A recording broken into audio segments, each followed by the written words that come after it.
Bonjour à tous et bienvenue dans cette nouvelle vidéo sur ma chaîne YouTube. Je suis super contente de vous retrouver et aujourd'hui je vais répondre à une question qui m'a été posée sur le groupe que j'anime sur Facebook, Pas à Parents.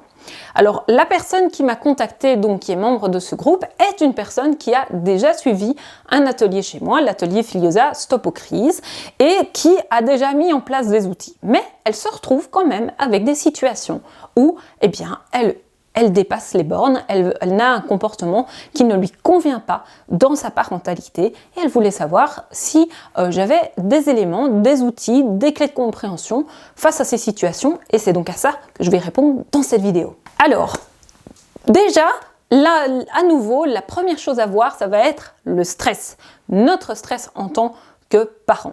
Donc la première chose, c'est de faire le point. On va d'abord faire une vision générale, c'est-à-dire tiens, si je fais un pas de côté par rapport à ces situations, qu'est-ce que je peux en dire, qu'est-ce que je peux en faire? Et puis à la fin de la vidéo, je vous parlerai des outils ponctuels que vous pouvez faire sur le moment même, parce qu'évidemment, c'est intéressant d'avoir des outils à utiliser à ce moment-là. Bref. Parlons donc du coup de manière générale. On fait un pas de côté là maintenant. Vous êtes installé devant la chaîne YouTube, devant cette vidéo. Qu'est-ce qu'on peut en dire quand on va regarder ça de plus près? La première chose à regarder, ça va du coup être comme toujours, comme bien souvent j'ai envie de dire dans les questions de parentalité, ça va être faire le point sur le parent, son stress et comment il est à ce moment-là. Donc simplement se dire que, oui, c'est normal, on peut avoir une journée qui est un peu plus compliquée, un peu plus difficile, un peu plus chargée émotionnellement, avec plein de choses, être dans une période intense et donc, forcément, on va réagir de manière plus épidermique que d'habitude. Donc ça, c'est une première chose. Donc peut-être que c'est simplement s'amener, se dire, ok, j'ai beaucoup de stress, comment je peux faire pour diminuer un peu ma jauge là, actuellement? Ça, c'est le premier point. Ensuite, ça m'amène à deux réflexions.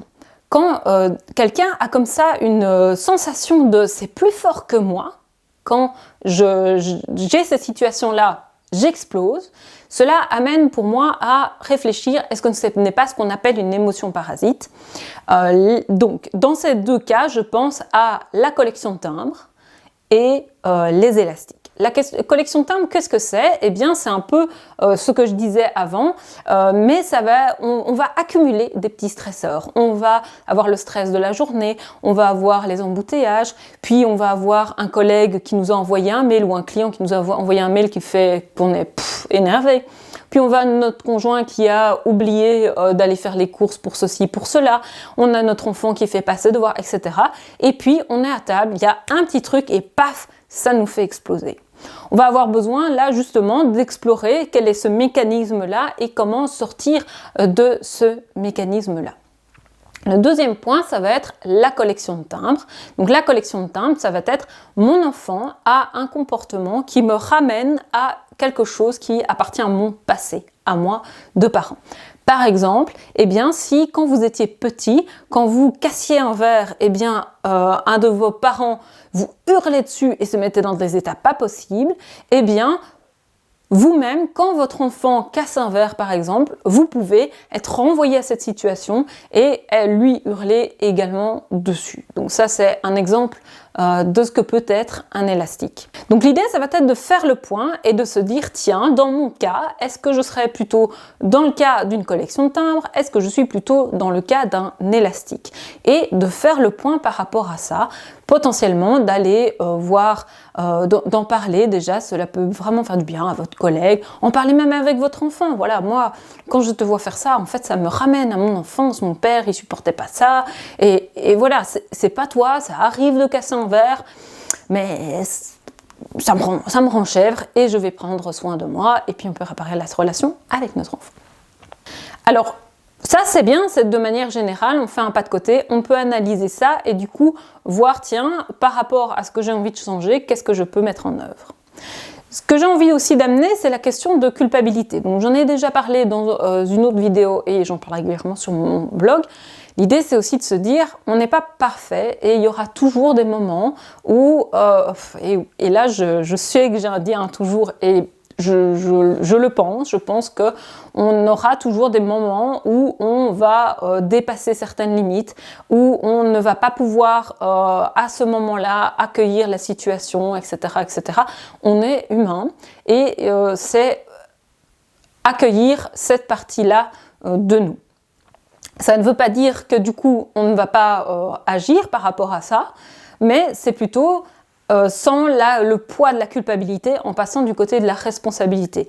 Tiens, ok, je sais que je vais réagir comme ça, et du coup, je vais mettre en place, je vais aller voir par exemple la thérapeute, si je pense que c'est nécessaire, je vais aller voir mon enfant et reparler avec lui de cette situation, etc., etc. Donc la culpabilité, n'hésitez pas à aller voir parce que je détaille bien plus ça sur mon blog et sur ma chaîne, vraiment n'hésitez pas. Sur le moment même, donc qu'est-ce qu'on peut faire? Eh bien, d'une part, on va pouvoir utiliser quand même des outils anti-stress qui vont être, par exemple, respirer, dire à nos enfants, ok, ça c'est pas possible, ça me met vraiment dans un état incroyable, je m'en vais. Je vais aller respirer, je vais aller souffler, je vais aller boire un verre d'eau. Et donc de faire un pas de côté à ce moment-là, de demander de l'aide au conjoint, de dire ok, ça c'est trop pour moi, tu prends le relais, je vais souffler parce que ça c'est pas possible pour moi. Et évidemment, eh bien, si ça arrive de manière trop récurrente, n'hésitez pas à aller voir un professionnel pour être accompagné à travers cette difficulté que vous rencontrez. J'espère que cette vidéo était assez claire parce qu'en la tournant, je me demande, mince, est-ce que je ne suis pas trop brouillonne? N'hésitez pas à me dire si vous avez des questions par rapport à ça, si ça a répondu à votre question parce que ça m'aide évidemment de savoir que les vidéos que je fais vous parlent et vous sont utiles. N'hésitez pas également à me poser vos questions pour que je y réponde dans une prochaine vidéo. À très vite!